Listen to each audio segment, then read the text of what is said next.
Good morning. Good morning. It's nice to see you, Kyle. Happy Monday. Good morning, everybody, and welcome to Monday Morning Coffee with Kyle and Ann, where we talk about Chicago real estate, what's happening, what the stats are. We answer your questions, and then we peek to inside Chicago homes. So, Kyle, we ready to get started with our show? Let's go. Let's go.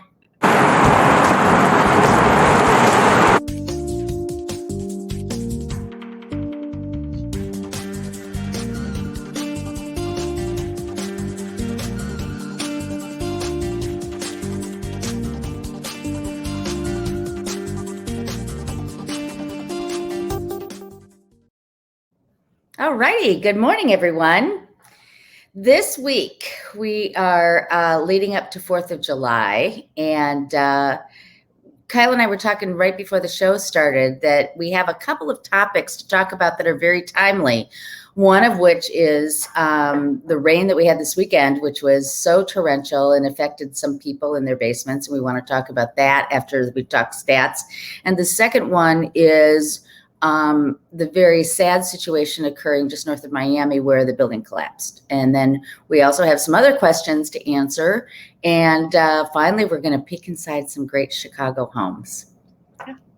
Yay. Well, let's talk about the thing that, so I was up early looking at, among other things, next door, and people were asking, God, we've got all this water in our basement, and certain neighborhoods are experiencing it. And what up with that? I don't know if you guys saw the video of water shooting up out of manhole covers. There was I didn't. I don't know how that happened. It seemed utterly bizarre, but you know, our deep tunnel in Chicago handles a lot of water, but it's not perfect. Right. Yeah, you know, if you haven't grown up in Chicago, you may not be aware of the deep tunnel, which is really a cool project. And one of my husband's dreams has always been to go tour the deep tunnel, which is, sorry, I just find it to be such a weird thing to want to do, but he does. He does. And I'm sure he's watching now. He's going to go, oh my gosh, he told everybody. But the deep tunnel goes under the city and all this rainwater goes down there until they can process it through so we don't flood.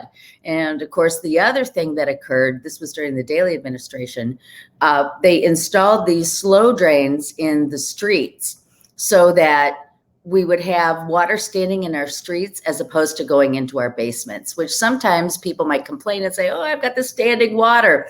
That's a good thing. That means it's not going into your basements. So that said, Kyle, go ahead. You wanted to... And there are a number of places that have started to install parking lots that have pavers, which allow more groundwater to go into the ground rather than running off into. So that's part of the problem is we have a lot of concrete and not a lot of water absorbed. Right. I'm sorry. He's lost his mind and I'm a little distracted. We don't have as much absorption of water. Right.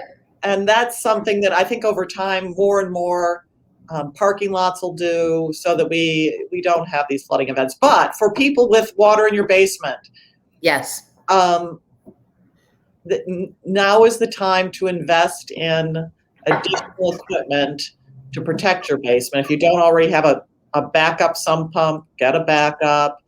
Do the things that you need to do to protect your basements because that's just deeply upsetting. What have you got? I also saw somebody asking, can I sue the city? And the answer is no. No, there are so many things that you can do as a homeowner to protect yourself. And you mentioned the sump pump. The other, of course, is installing French drain tiles in your basement. If you're redoing your basement, that would be a good thing to do. I have a situation right now with clients who are selling their single family home. And these older vintage homes, they have a sewer line that runs out to the street, and many times they're older. They can be clay pipe. Tree roots can get in there. Oh, yeah. If you have an older home, you needed to be rotting out that pipe, and they go in there with a blade that spins to cut through those tree roots so that you have a good flow out So that's the other thing to make sure that you do to prevent backups and flooding and so forth. Also go around your, look at your ceilings, everybody. Go upstairs, look at your ceilings, go into your attic if you've got an attic, look to see if there's been any rain incursion, because that could cause problems down the road. Just check it out. Good point. Good point. And then the final one, which is the real easy one, is make sure that your downspouts, some of our downspouts in the city go right into the city sewer line, but others of them are like typical suburban where they just come out. You need that extension to draw the water away from your building. Yes. And they sometimes fall off or whatever. Make sure that you've got those all set up to draw the water away. So yeah, it's very frustrating, and I feel very bad for everyone who's facing a cleanup today. So yeah. So challenging. Now let's talk about the other unpleasantness, the disaster in Florida. I mean, it's like a plane crash. It's like it's just horrific. Absolutely. And our hearts go out to those families. And we don't want to talk, Kyle and I, this morning about, what's going on down there. That's their thing. And we certainly are not experts. But, if you're in a building in Chicago and you say, how do I know that I'm safe? That's what we want to talk about for just a moment this morning. Well, just a couple of points. One, this is the only building that has fallen down in a long time in the U.S. So this is not a normal, this is a freak. Somebody in the newspaper described it as a lightning strike. I mean, it is freakish. South Florida is different from Chicago. We don't have hurricane winds. We don't have storm surges. We don't have salt corrosion from seawater. I mean, it's just different. So now that said, there is this, and you may have heard, Kyle and I talked about it too. There's this building in San Francisco that's a very big luxury building. 60 Minutes did a piece on it and about how it's sinking a little bit. So they have that issue. I am not aware of any building in the city of Chicago that has sinking issues. Now, I did read an article recently where they talked about some of our historic buildings that have gargoyles and so forth, and they're experiencing a little deterioration and need to be addressed, but that's not a structural issue. You haven't heard of anything, have you, Kyle? No, I haven't. And, we have issues, buildings have to be maintained. These are not, you don't put them up and they aren't forever. Older buildings often have to have their beams replaced, their steel beams, right? I think they're called risers. I don't. But the big things those are huge projects. So one of the things that our listeners may want to know, Anne, is what should they look at when they're going to move into an older building? And by older, I mean over 40 years old. What sorts of things do they need to look at? Well, the first thing, of course, is they need to get the building minutes. And when they enter into a contract, ask for the minutes for the last year, take a look at the budget, and then ask if they've done an engineering study. If the board is on top of their business, they will do an engineering study every 7 years or so where they pay to have somebody come in and inspect both the structural and the mechanical systems and develop a long-range plan for addressing the maintenance that needs to be done to the building. Board members are not expected to be experts in buildings, but they can hire experts, and they should hire experts. So that should be among buyers' questions as they're looking at buildings. I also think, and want your thoughts on this, Anne, I tend to think that buildings that have outside professional management tend to have the processes in place that make sure that the engineering study that you just talked about is actually done, is put on the calendar. And for example, I live in one of these very well-maintained buildings. The manager walks the building every day, goes through it, looks at all the mechanical systems, as well as the engineers. And that's I think that's an important reason why yes, it's expensive to maintain any building, but it's not going to be a disaster. It's really unlikely that there's going to be a disaster because they know the building. Well, and that goes back to the comment that we've made over and over on the show, which is you can't just look at a number of your assessment and say it's right or it's wrong, because very frequently some of these buildings are adding to their reserves in case of emergency. They are proactively handling maintenance issues, and that's a good thing. It's the pay now or pay later, and you get what you pay for. Oh, how do you like that for trade? Complete agreement. Another thing I think you want to look at or try and understand is, and you can sometimes get this from the minutes, is whether there's a functional board. And by that I mean not a board of competing factions, but a board of people who work well together and communicate with the rest of the association. Because that kind of board is going to be on top of issues. They're going to care about it. They're going to communicate it. They're going to address issues. So would you agree that kind of thing is? Oh, absolutely. And you can see that in the minutes. Sure. Yeah. And one of the, people don't like to think this, but, and I know this sounds weird, but look for the history of assessments. If assessments have remained at the same level year after year, that building is probably not being well maintained, unless, of course, it's Water Tower Place, which has a $30 million reserve. They can charge you a penny one year and it won't matter. So what I'm proposing is that people don't look at, it's got to be low or they've got to keep it low. That's a good sign if they've kept the assessments low. The answer is no. That's a sign that building is not necessarily being well maintained. Agreed. Right. And if you have the same assessment for the last 7 years, you would have to have a very strong reserve in order for that to be okay. Yeah. Well, but even the cost of staff keeps going up. All these costs keep going up. And if you just have to have another way of making money, and I don't know what it is. So, okay. Good. So those are the two things. Can we do let's do some stats for the people. And then go back to questions? Sure. Yes. Okay.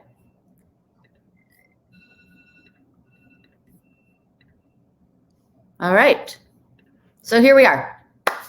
We are going to look at 4 different neighborhoods, single-family homes and condos. Let's get rid of all of our names. Oh, okay. I've got to go back here. Hold on, everybody. You want to see the whole screen? Oh, come on. Really now? You're asking so much. I know. Okay. So single family homes, we're going to look at Lincoln Park, West Town, North Center, and Lakeview, just to give you a sense of where we're going here. All right. What's the average price per square foot? Well, of course it varies, and it's not a surprise that Lincoln Park is the highest. We haven't seen huge steep increases in sales or price per square foot. Lincoln Park has come higher, but it's certainly not the highest it's been. So over 400 in Lincoln Park. The value neighborhood right now of these 4 is West Town. But, in general, these prices are staying pretty steady. Mm-hmm. Homes for sale. And again, we've got more single family homes available in Lincoln Park than the other neighborhoods. So, yes, that's interesting. But to me, the more interesting part is the curve, that inventory is coming down. Inventory in Lakeview is coming up a little bit, but look how much lower it is today than in previous months. And then, of course, North Center, there's basically nothing available for sale in North Center. You've got 25, 30 homes for sale in North Center to choose from. For those of you who may not know the term North Center, think Roscoe Village, just west of Lakeview is where that's located. But really, not so many single family homes for sale these days. What's going on year to date? Okay, this I think is really interesting. Lincoln Park single family home sales have shot through the roof year to date. Yeah. Lakeview, they're up, but it hasn't gone bonkers. Well, it looks like it's pretty well up over 2019, which is the last. Oh, it's absolutely. It's just not as big a percentage up, but you're right. Yeah. Remember, we had the COVID, so I kind of ignore this year when I'm doing comparisons. But yeah, 81 million versus 97. That's certainly a strong increase. Absolutely. Yeah. Westtown up, strongly up. Mm-hmm.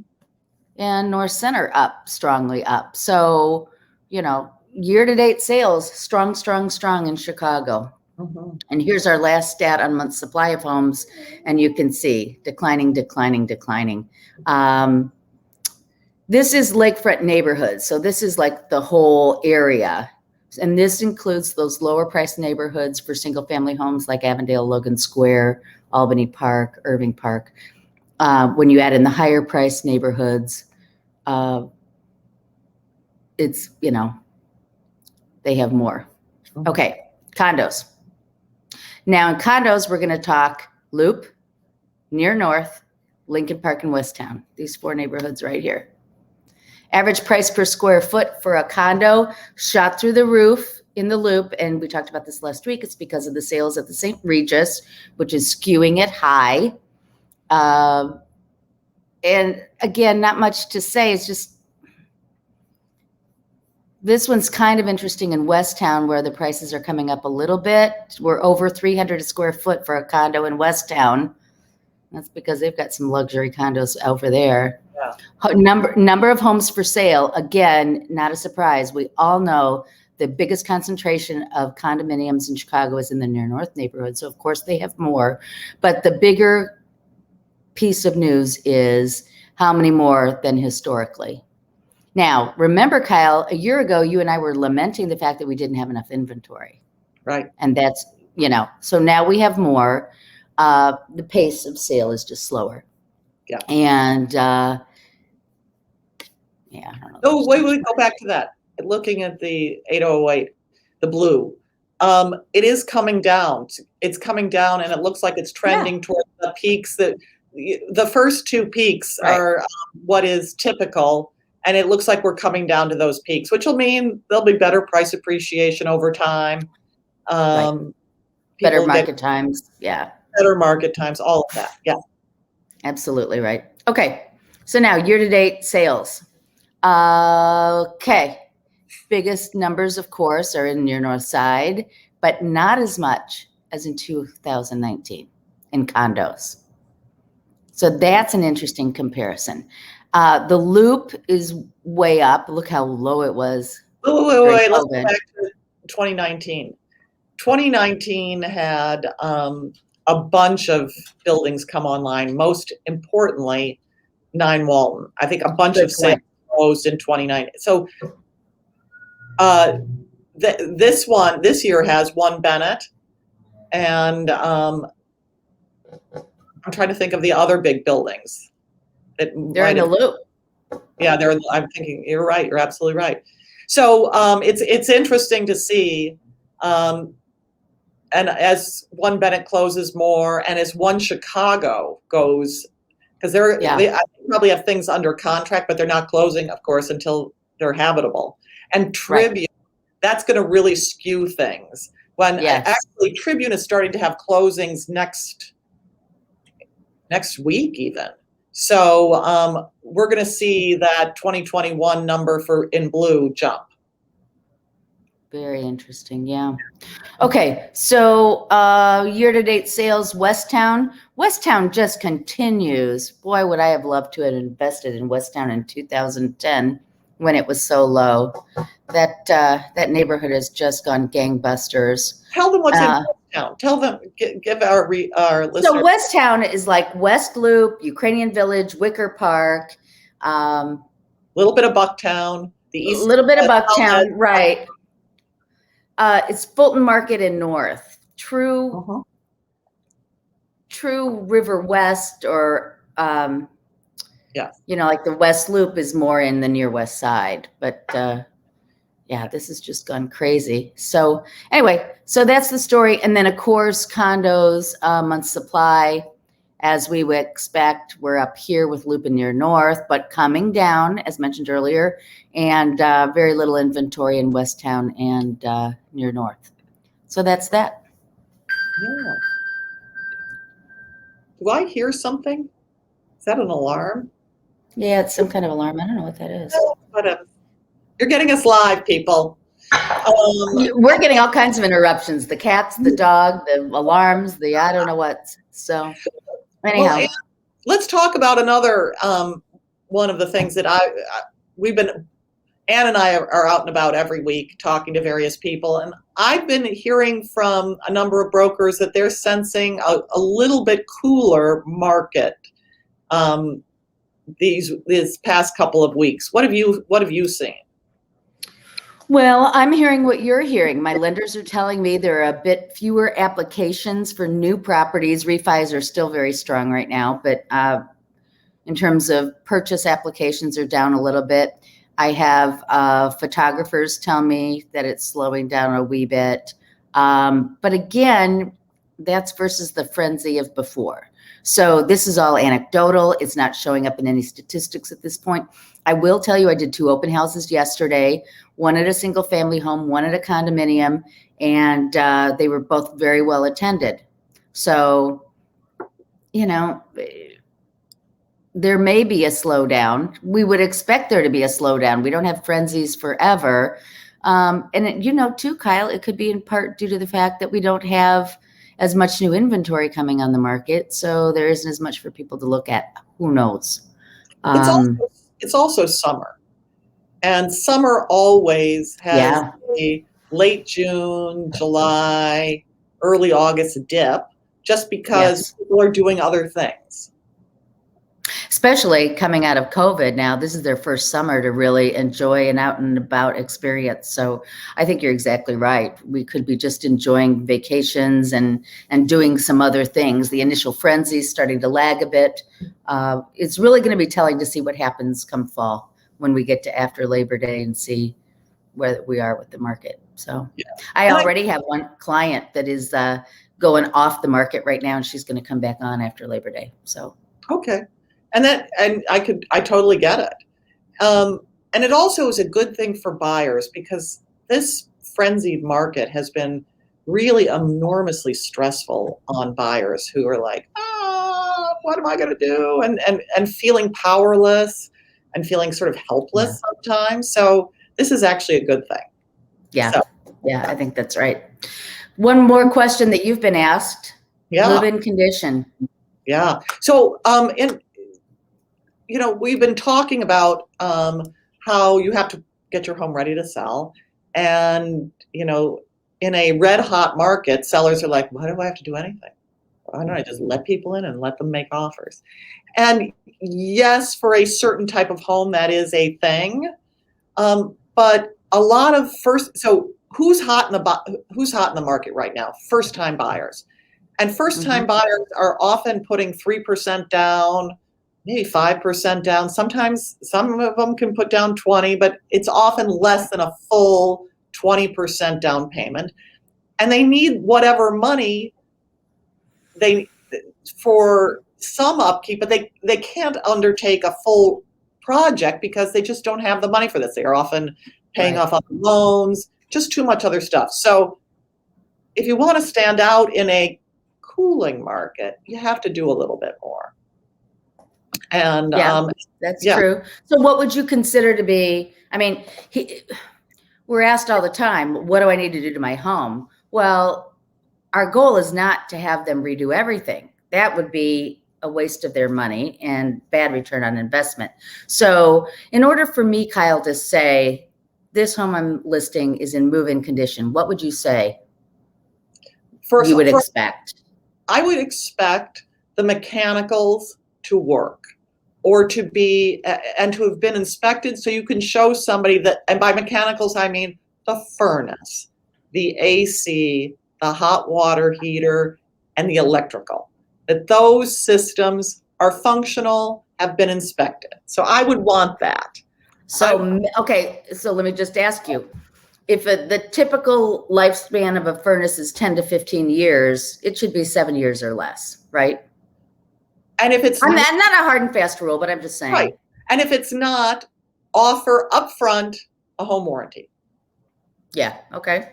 And that's what just else? Insurance policy to pay for the guy to come out and fix it. Okay. So you said number one, mechanicals. All right. What else? Number one, mechanicals. Two, clean, no leaks, no nothing like that. The some of it it's been tidied up. The floor is in as good condition as it can be. You don't have to resand it or anything like that, but there can't be planks that sag. It's got to be in condition where somebody could move in and decide to decorate later. So in many cases that will mean repainted. Could be. It'll be floors in good shape, repairs made, new carpet, or at least looking like it's new or fresh, no stains, right? But I also believe that for the lower price, you don't have to totally change things out. You don't, for example, let's go to the kitchen, because everyone goes to the kitchen. I would make sure that the stove, all the equipment works and is clean. I would, if the cabinets are just way too old, then you've got to price them. Either you got to replace them or you've got to price them. But then it's not move-in condition. It's not move-in condition. You're right. So here's a question for you. Yeah. If I'm listing a home with wood mode cabinets that may not be today's Euro contemporary style, but they're perfectly clean, no scratches, would you call that move-in? I would, because somebody might actually like that color. And they can paint it. If it's paintable and redoable, the box itself is in good shape and it's changeable, I would think that was move-in. What would you say? I would say the same thing. And things change. Well, right. But you know what? I don't even know that you need to reduce the price so much, because. Well, I agree. No, that's for a lower priced home, for the sort of first time home buyer price. Yes, I don't think you have to change it. Yeah. What about the 90s granite? You know what I mean? The yellow and brown and. Listen, as long as it's in good enough shape, it's not. You got to keep with the problem. You got to keep it in good enough shape. I'd leave it because they're going to change it at some point. You don't have to change it, but as long as it's not disastrous for somebody to move in, and again, we're talking the lower priced property. Right. How about you? What do you think? Do you have to pull that out? Well, I think the thing to remember is there's a difference between move-in condition and the most recent contemporary aesthetic, right? Having the 90s granite doesn't mean it's the newest contemporary aesthetic, but it's move-in. It's perfectly good and clean, and it's not like it's Formica laminate. We got to do something about. We got to do something. It's got to do something with the Formica. That we're not going to call move-in, but and people shouldn't shy away from granite too, because there are some beautiful granites out there that are today's contemporary aesthetic. Yeah. So agreed. But it's really for the higher priced homes, the luxury homes, you have to do more to get to be considered move-in condition. It does sort of have to be the modern aesthetic, or it has to be as close to it as you can. Right. If you want top dollar. Well, and that's the point. If you want top dollar, but you can still say it's move-in condition. I don't think people buying a luxury home are going to decide not to buy it because you have to change out a countertop. Agreed. But they might say, I don't want a project, which is what enough people say. And I don't want to have to redo this kitchen. Because sometimes the countertop makes people think, I can't use this kitchen. And the answer is, of course you can. But a a really unappealing countertop can throw people off in a luxury home, because there are enough luxury homes, and they tend to remain on market for longer than a condo. Right. So, all right. So I'm going to summarize, and then I want to look inside a Chicago home. okay. If you want to be move-in condition, your mechanicals and roof need to be in tip-top condition. The home needs to be clean, which may mean repainting. Everything that is obviously in need of repair needs to be fixed. And number 3, kitchen needs to be spotless. And there's a level at which our cabinetry and countertops need to be up to date. Yes. Is that all fair? right? That's fair, and it's the same for the bathroom. Same for the bathroom. Okay. Yeah. So now let's look at something pretty. So this week got a vintage gem. Okay, so share. Let's look at a vintage gem. Share screen. Hold on.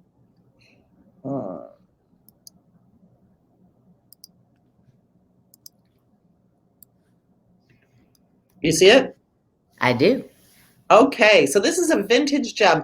I was talking to somebody who lives in this building yesterday, and she was telling me how everything seems to be selling in the building, and it's doing great. And then of course, I go on the MLS, and more is selling, and that's actually a great thing. It's delightful to see this beautiful building at the corner of Elm and Lakeshore Drive doing so well. So this is I love this building. Yeah.